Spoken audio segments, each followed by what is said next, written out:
Olá, meus queridos irmãos, queridas irmãs, amigos e amigas, que prazer estar aqui com vocês mais uma vez para este nosso ponto de encontro, esse espaço que a Safeliz nos proporciona para juntos estudarmos a lição da Escola Sabatina. Eu sou o pastor Hélio Carnassali e que bom que você está aqui, que bom que você se conecta aqui no canal para que juntos possamos crescer no nosso relacionamento com Deus. E de fato esse é o título da lição do trimestre, Crescendo em um Relacionamento com Deus. Eu espero que você já tenha adquirido a sua lição e que você, além de acompanhar aqui o canal da Safeliz, você possa também gastar algum tempinho com a sua lição, estudando, lendo os textos bíblicos. Isso certamente fortalecerá em nós aquilo que estaremos estudando juntos pelos canais da Safeliz. O link que aparece na tela você já sabe, mas tem sempre gente nova entrando. Se você clicar aí nesse link,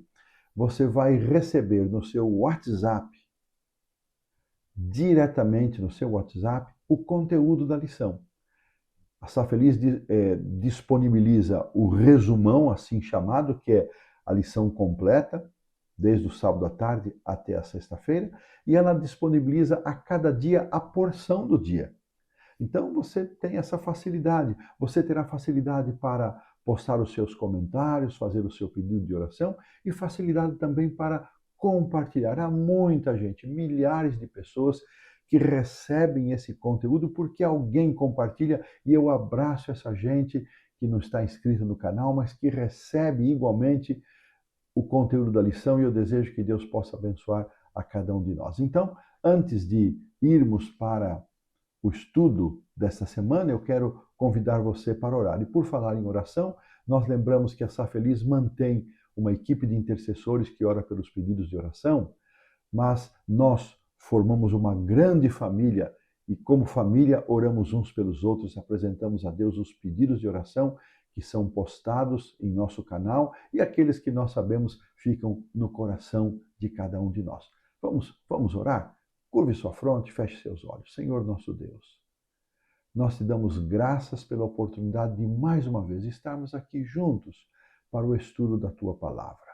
Conduze-nos, orienta-nos, dá-nos sabedoria para que possamos ter compreensão daquilo que vamos estudar e concede-nos, Pai, um coração sensível e disposto a viver de acordo com aquilo que aprendemos. Abençoa, Senhor, esta grande família que se conecta aqui nos canais da Safeliz.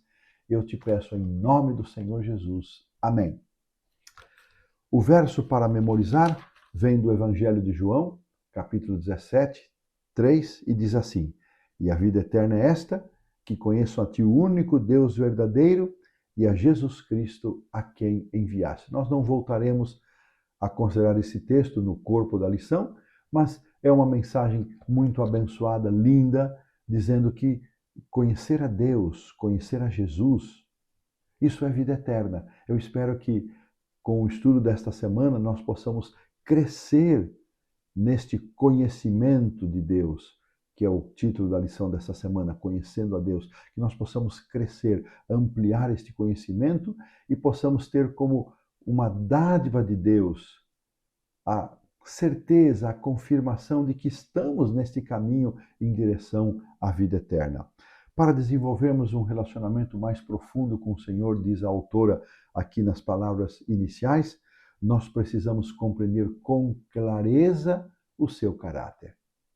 Nesta semana nós vamos examinar atentamente o que a Bíblia tem a dizer e o que a Bíblia revela sobre quem é Deus. Lembrando que, lamentavelmente, tristemente, tem sido esforço de Satanás manchar o caráter de Deus, esconder dos seres humanos a verdade sobre o caráter de Deus.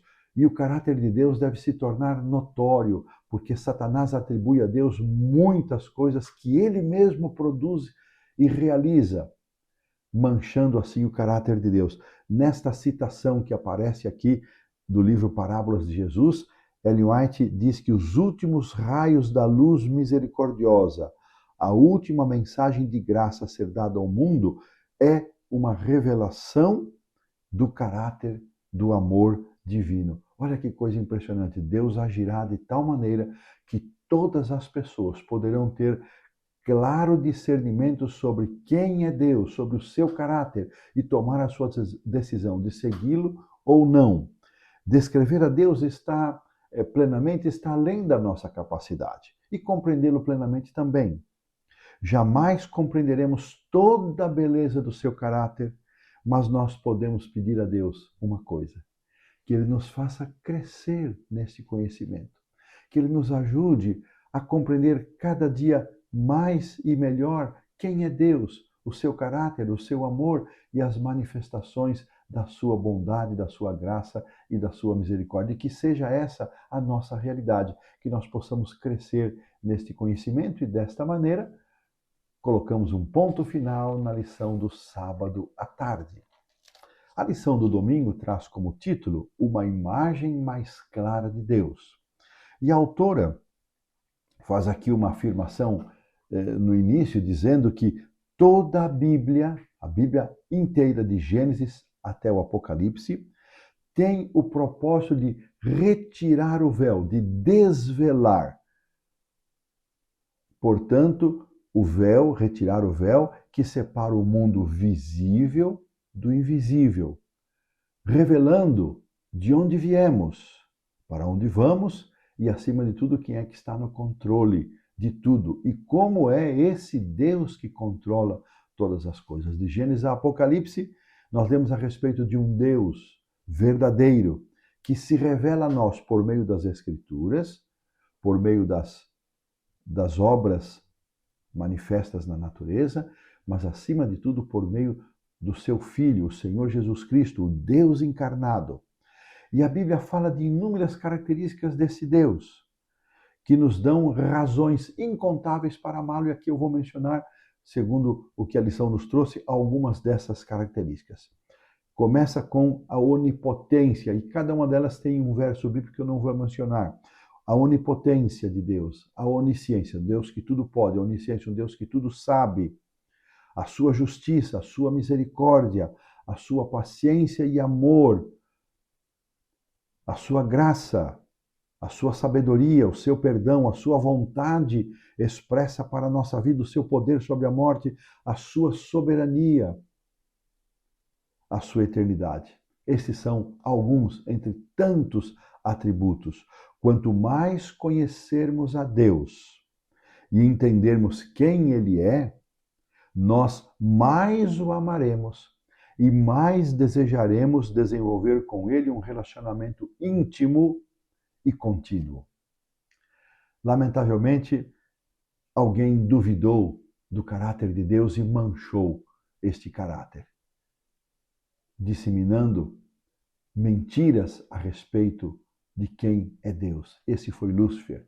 E ao fazer isso, uma guerra, a maior batalha que esse universo já enfrentou foi a batalha do bem contra o mal.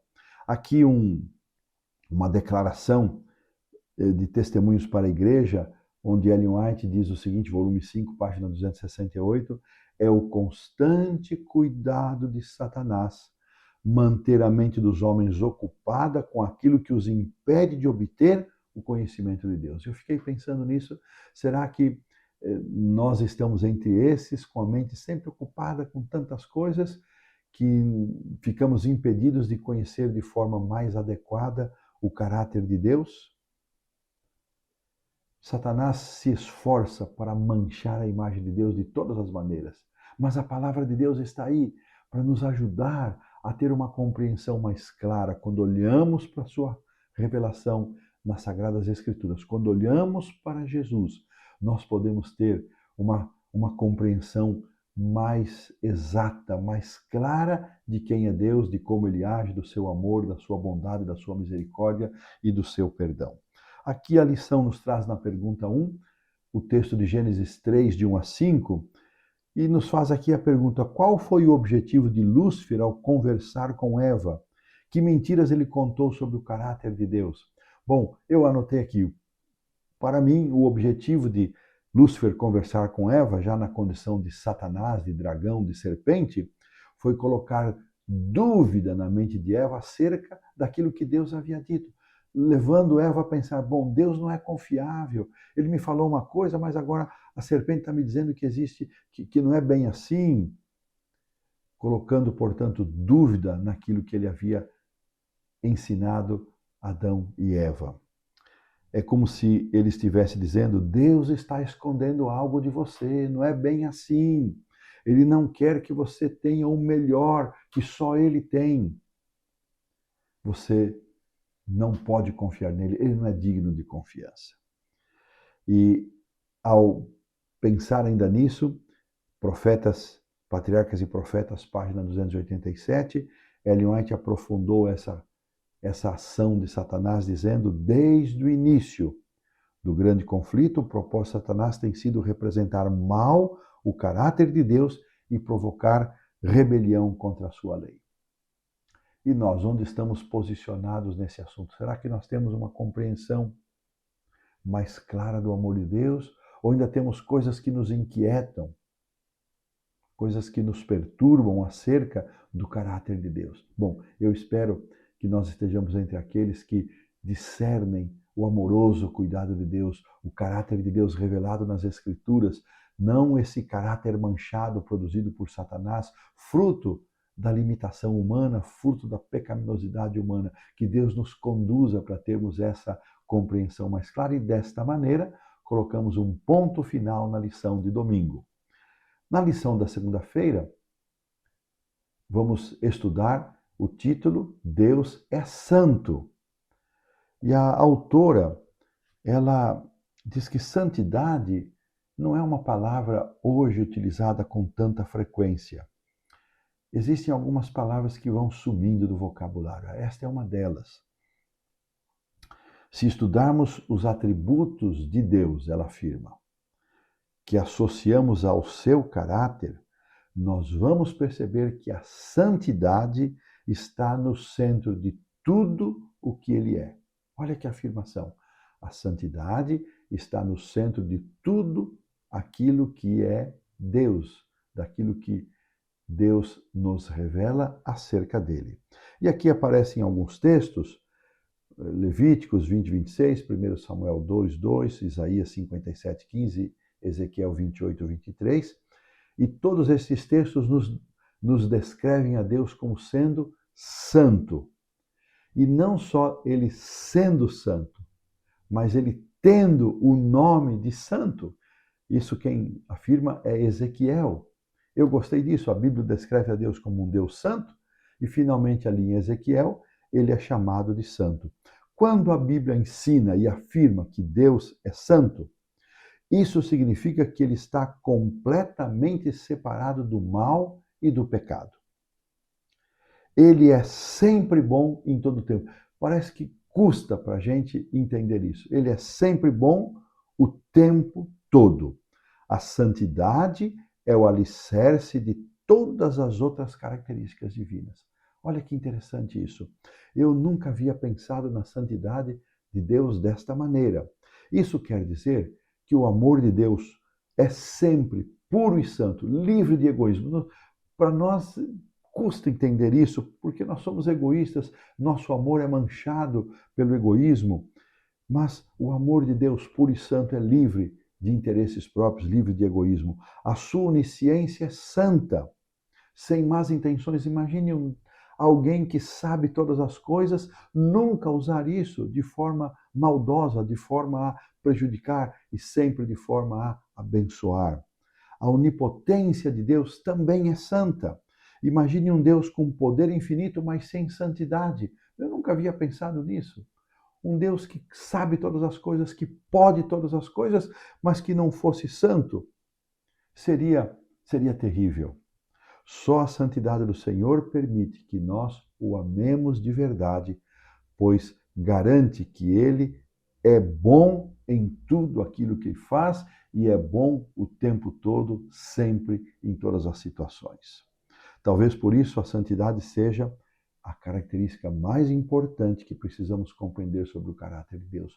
Um Deus santo, um Deus que tem as melhores intenções, que age da melhor forma, que age para o nosso bem o tempo todo. E quando coisas ruins acontecem em nossa vida, a tendência é mancharmos o caráter de Deus, é duvidarmos desse Deus, é perguntarmos por que aconteceu isso, colocando dúvida dessa maneira neste caráter santo de Deus, e essa é uma especialidade de Satanás. Aqui a lição nos fala das reações de Moisés, Isaías, Ezequiel, Daniel, João, que contemplaram a glória divina. Qual foi a reação deles? Eles tiraram as sandálias, esconderam o rosto, caíram como mortos. Nós somos pecadores e nossa condição humana está tão distante da santidade que nós não conseguimos simplesmente permanecer em pé diante desse Deus santo. Nenhum ser humano pode olhar diretamente para a face do Deus vivo e continuar com vida. Mas graças a Deus, que Deus se revelou a nós por meio da sua palavra e se revelou a nós por meio da pessoa maravilhosa e incomparável do Senhor Jesus Cristo. E desta maneira, eu espero que nós possamos entender que a santidade de Deus, como sendo a principal característica que sustenta todas as demais, é o alicerce e a importância, portanto, de nós assim entendermos e conhecermos um Deus santo que pensa sempre o bem o tempo todo por nós e que desta forma sejamos abençoados com essa compreensão, fortalecidos para que Deus elimine dúvidas, incertezas e incompreensões do nosso coração e desta maneira colocamos um ponto final na lição da segunda-feira. Avançando para a terça-feira, a lição nos traz como tema Deus é amor, o título. Amor talvez seja a palavra mais usada pelos cristãos para descrever o caráter de Deus, mesmo que nós não tenhamos uma compreensão plena e mais completa do amor. Isso, sem dúvida, está ligado, tem como base o texto da primeira carta de João 4,8, onde nós lemos que Deus é amor. Aquele que não conhece a Deus não conhece o amor, porque Deus é amor.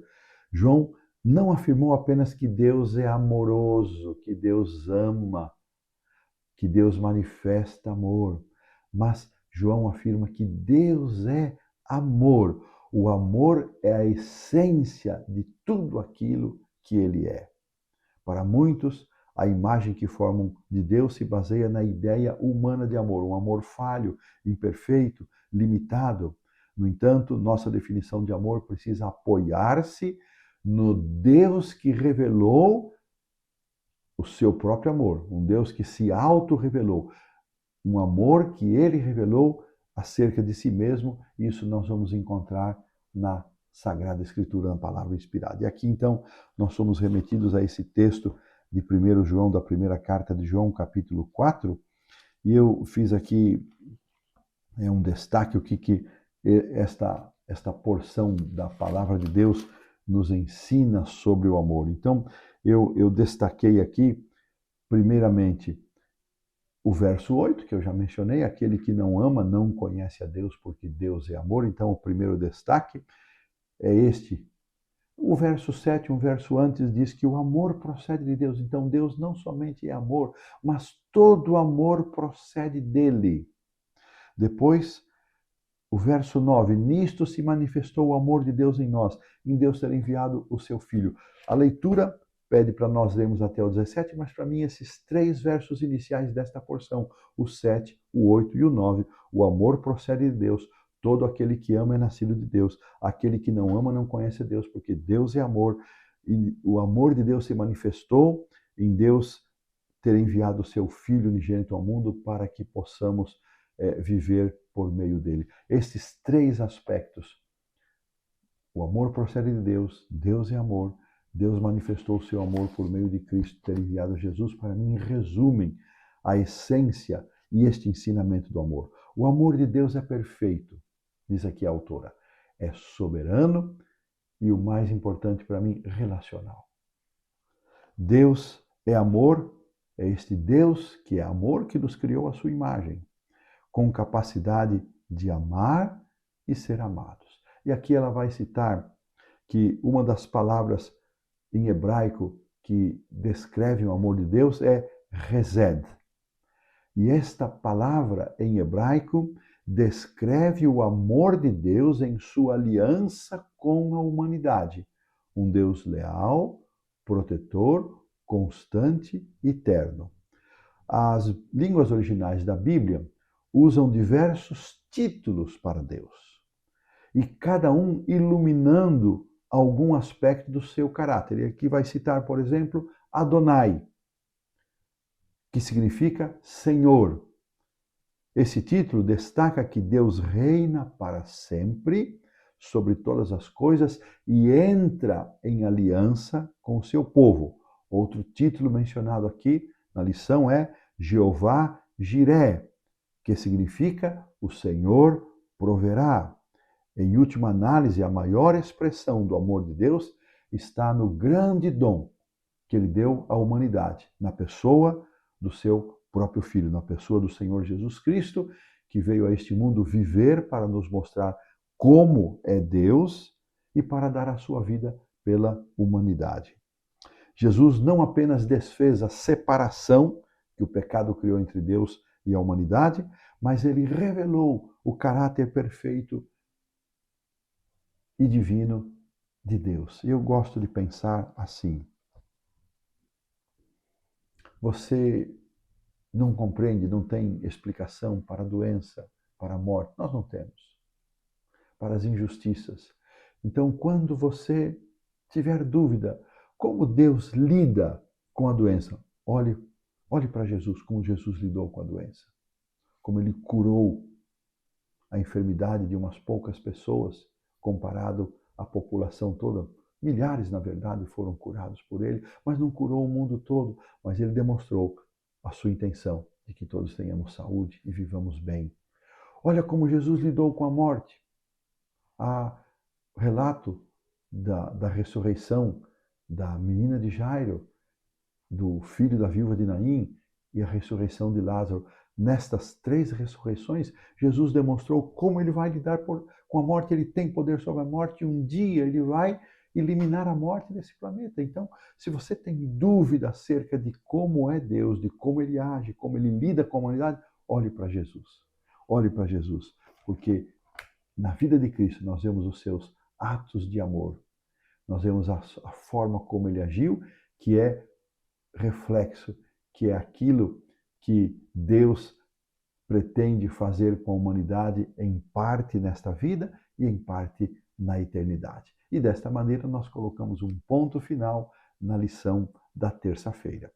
Avançando para a quarta-feira, nós vamos ter aqui Deus e a criação. E a autora diz, bom, é provável que todos nós conheçamos de cor as palavras iniciais da Bíblia e nós realmente sabemos. No princípio, criou Deus os céus e a terra. E esta expressão, aqui a Bíblia nos apresenta que a palavra usada para Deus no capítulo 1 de Gênesis até o capítulo 2, verso 3, que descreve o ato da criação, é Elohim. 30 vezes aparece Elohim nesta versão que eu estou usando aqui, que é a revista e atualizada no Brasil de João Ferreira de Almeida. 30 vezes aparece Elohim nessa descrição de Gênesis 1:1 até Gênesis 2:3. Em outras passagens, esse mesmo termo pode designar falsos deuses. Mas quando se refere ao Deus verdadeiro, o único Deus verdadeiro, a Bíblia descreve como todo-poderoso, como um Deus transcendente, o Deus fora e acima de nós, que está além de nossa compreensão e que governa o universo. Quando ele fala, o que não existia passa a existir. Mas no capítulo 2, olha que interessante, aparece um outro nome divino, Yahweh, traduzido como Senhor. E 11 vezes Yahweh, traduzido como Senhor, é combinado com Elohim. E então a tradução fica o Senhor Deus. 11 vezes no capítulo 2 vai aparecer o Senhor Deus. Yahweh é o nome pessoal do Deus verdadeiro. Muitas vezes ressalta que o Senhor é um Deus de aliança e que deseja relacionar-se conosco, um Deus relacional. E então, a lição aqui nos faz pensar na pergunta de número 4. Compare as descrições de Deus em Gênesis 1:1 e Gênesis 2:7. Então, em Gênesis 1:1, ali está Elohim criando os céus e a terra. E em Gênesis 2:7, ali está Yahweh Elohim, está o Senhor Deus formando o homem do pó da terra. Em Gênesis 2:7, podemos imaginar um Deus que se inclina para formar o primeiro ser humano do pó da terra com suas próprias mãos. E isso é o que está em Gênesis 2:7. Vamos pedir para a produção colocar aí. E diz assim: então formou o Senhor Deus ao homem do pó da terra, e lhe soprou nas narinas o fôlego da vida, e o homem passou a ser alma vivente. Esse é um Deus que se aproxima tão perto que modela o ser humano e sopra nele o fôlego de vida nas narinas de Adão. O nome Yahweh, aqui presente, Yahweh Elohim, oferece um retrato íntimo de Deus. Assim, Moisés também utiliza esses dois nomes nesta porção de Gênesis 2, Elohim no primeiro capítulo e Yahweh no capítulo 2, junto com Elohim.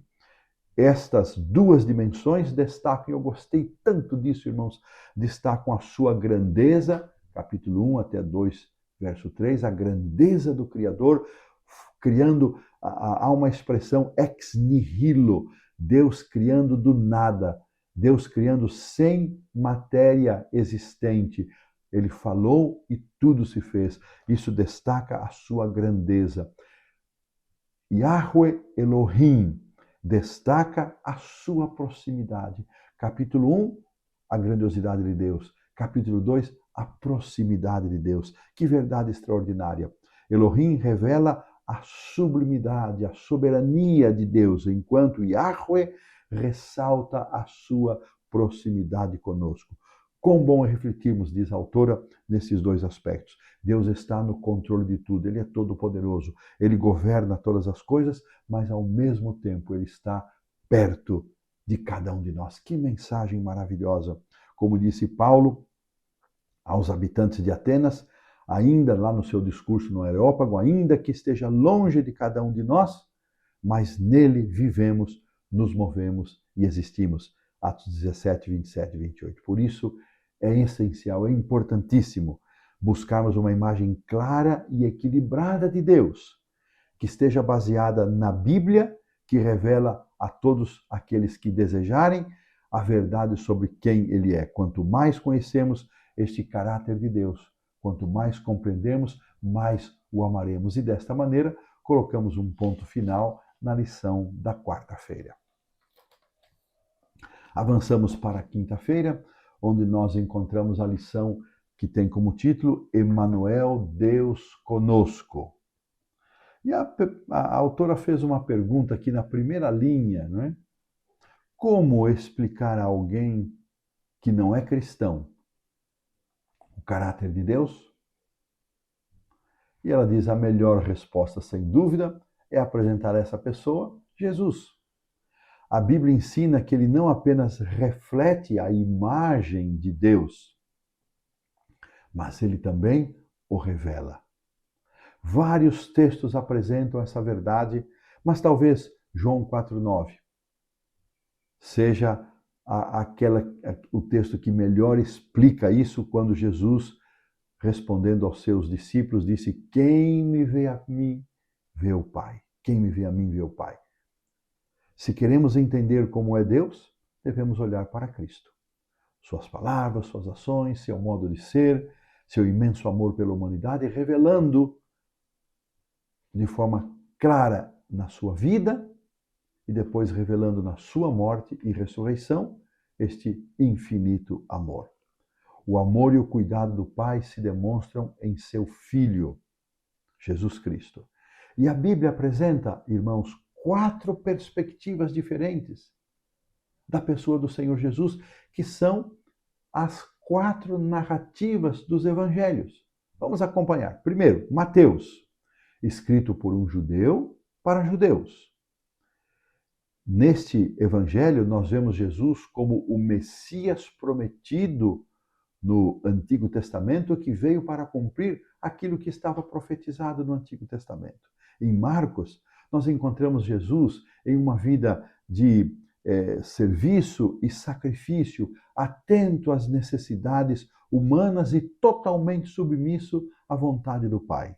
Em Lucas, nós descobrimos como Jesus se sentia com sua compaixão e humanidade. Por meio deste evangelho, nós vamos perceber esse traço humano de Cristo, a sua preocupação com a humanidade, em suprir as necessidades da humanidade. E finalmente em João, o quarto evangelho, nós contemplamos o Filho de Deus encarnado e somos convidados a crer que este Jesus é quem disse ser, para que nossa vida espiritual seja plenamente renovada e fortalecida. Embora os evangelhos e os evangelistas escrevam a vida de Jesus, eles não dizem as coisas no mesmo estilo. Cada um usa o seu estilo, cada um traz a sua experiência própria. E essa diversidade, diz aqui Ellen White no livro Mensagens Escolhidas, amplia e aprofunda o conhecimento que satisfaz as necessidades do coração humano. E aqui na pergunta 5 da quinta-feira, a autora diz o seguinte, que em Mateus 1:23, que nós já vamos ler, Jesus recebeu um nome específico. Por que isso é tão importante para a compreensão do caráter de Deus? Vamos entender isso. Quando lemos Mateus 28:20, especialmente a última parte do versículo, como esta leitura de Mateus 28:20 se conecta com Mateus 1:23. Então vamos lá para o livro de Mateus. Produção, coloca para nós aí Mateus 23, enquanto eu acho aqui, nós já vamos ver aqui o que esse texto nos diz. Mateus 1:23, por favor, diz assim: Eis que a Virgem conceberá e dará à luz um filho, e ele será chamado pelo nome de Emanuel, que quer dizer Deus conosco. Então, primeiro texto citado aqui do Evangelho de Mateus é esta descrição deste Deus, desse Cristo encarnado, chamado de Emanuel, o Deus conosco. E o outro texto que está em Mateus 28:20, a segunda parte, nós vamos para cá também, são as palavras finais do Evangelho de Mateus, que dizem assim: E eis que eu estou convosco todos os dias até a consumação do século. Ela faz aqui uma reflexão interessante, que nesta semana nós apenas arranhamos a superfície desse grandioso tema que é o caráter de Deus. Há muito mais para nós explorarmos. Deus é muito maior e mais extraordinário do que aquilo que está revelado, do que aquilo que nós conseguimos compreender, e por isso nós vamos passar a eternidade estudando sobre ele, mas pensando neste Deus revelado como sendo Emanuel. E este Deus conosco, um Deus que veio. Eu gosto de pensar mais ou menos assim, ao longo de 4.000 anos, Deus foi mandando recados para a humanidade. Recados produto da sua revelação aos profetas. E os profetas, recebendo essa revelação, fizeram as suas narrativas verbais e a narrativa por escrito, e Deus foi mostrando quem ele é, como ele age, como ele atua, como criou todas as coisas, como orienta, como instrui os seus filhos para viver segundo a sua vontade. Então, como eu gosto de pensar na antiga metáfora, quando um casal, né, se aproximava e se conheciam à distância e estavam à distância, namoravam por carta, ou hoje seria por e-mail, por WhatsApp, pelos meios eletrônicos, mas aí chegava o dia deles se conhecerem, então vinham pessoalmente. Eu gosto de pensar assim, que ao longo de 4.000 anos, Deus nos mandou bilhetinhos, nos mandou cartas. Ele diz, agora eu vou pessoalmente. Agora veio Jesus para mostrar de fato quem é Deus. E mediante a pessoa do Senhor Jesus Cristo, nós temos a exata compreensão, como diz, a exata expressão do seu ser, como diz o livro de Hebreus. E desta maneira, com a bênção, com a mensagem poderosa deste Emanuel, Deus conosco, que veio para revelar plenamente o caráter de Deus, mas que promete estar comigo todos os dias até a consumação do século, colocamos um ponto final na lição da quinta-feira. Avançamos então para a sexta-feira. Aqui há um parágrafo de testemunhos para a igreja. Ele é um parágrafo longo, mas a Safeliz vai editar isso da melhor maneira, vai dividir isso e vale a pena fazer a leitura completa dele. E eu leio assim: todo o amor paternal que veio de geração em geração por meio do coração humano e toda a fonte de ternura que se abriu na alma do homem não passam de tênue riacho em comparação com o ilimitado oceano quando postos ao lado do infinito, inesgotável amor de Deus. Olha, aquilo que nós compreendemos não é apenas um riacho, não passa de um riacho, quando comparado ao inesgotável oceano, falando do amor de Deus. A língua não consegue exprimir, nem a caneta é capaz de descrever isso.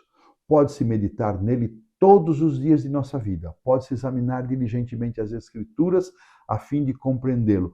Pode-se reunir toda a faculdade e poder a nós concedidos por Deus no esforço de compreender o amor e a compaixão do Pai Celeste.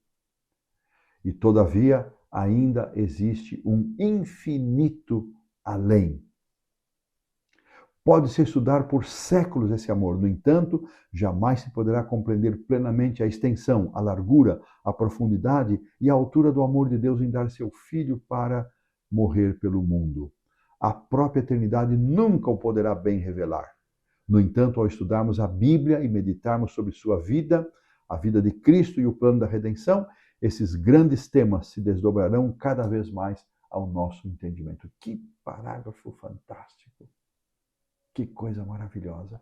Ainda que Deus seja infinitamente maior do que tudo aquilo que nós podemos imaginar e compreender, mesmo assim, Ele deseja que nós nos relacionemos com Ele e ao entrarmos na eternidade, esse será o objeto de estudo por toda a eternidade. A lição trouxe 4 perguntas para reflexão e eu destaquei a número 3. Muitos têm uma imagem distorcida de Deus e foi para corrigi-la que Jesus veio ao mundo. Como você e eu podemos compartilhar uma imagem mais clara e real do caráter de Deus com aqueles que estão ao nosso redor? Olha que pergunta interessante.